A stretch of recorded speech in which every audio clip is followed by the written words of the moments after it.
second dose ng vaccine ng aming uniko iho. Hello mga mare, samahan niyo ulit kami for today's mini vlog. Maaga nga kami nagpunta sa health center kanina para paturukan itong batang maliit dahil medyo masama nga ang panahon dito sa amin at palaging umaambo.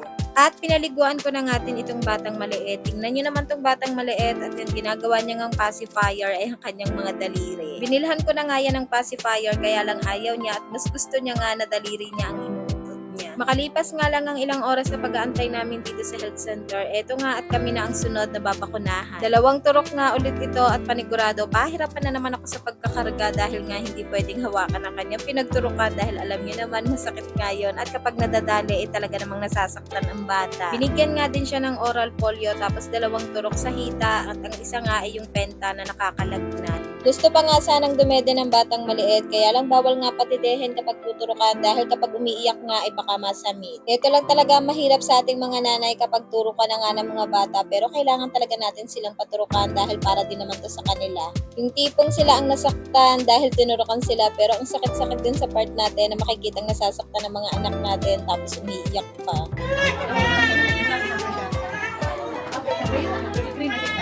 Sakit naman yun.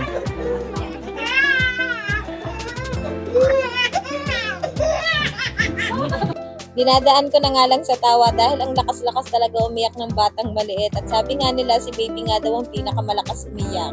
Dahil dyan, maghapon na namang masakit ang mga braso at balikat ko dahil palagi naman niya magpapakarga. Tapos, kailangan pang ang ingatan ng paghawak sa kanya dahil hindi nga pwedeng madali ang pinagturukan. Nakakaawa nga dahil masagi nga lang ng kaunti ay pumapalahaw na talaga ng iyak. Kasama ko nga ang asawa ko dyan kaya meron nga akong taga-video. Tapos binibiro pa nga niya itong toddler namin na patuturukan nga din daw. Pagkadating nga sa bahay ay pinainom ko kaagad ng paracetamol itong batang maliit dahil panigurado ay lalagnatin nga yan. Tapos pambawas kirot na nga din sa kanyang pinagturukan. Ilang oras pa nga din ang lumipas bago nga siya nagligalig talaga ng nagligalig at inaantok na nga siya ay hindi talaga siya makatulog dahil iyak nga lang siya ng iyak. Pagkadating nga namin ay naihiga ko pa nga siya dito sa rocking chair tapos makalipas nga lang ang ilang oras ayun nga nagligalig na siya ng nagligalig. Tinanggal ko na nga din itong tinapal sa kanyang pinagturukan para nga hindi na mahirap tanggalin. Tapos ayan, naglalaro pa nga siya dyan at hindi pa nga umiiyak dahil busog din naman siya at katatapos lang din dumete. Naihiga ko pa nga siya sa kwarto tapos maya-maya lang ayun nga umiyak na kaya ito't kinarga ko na at naglagay na nga ako nitong parang upuan para nga hindi ako mahirapan.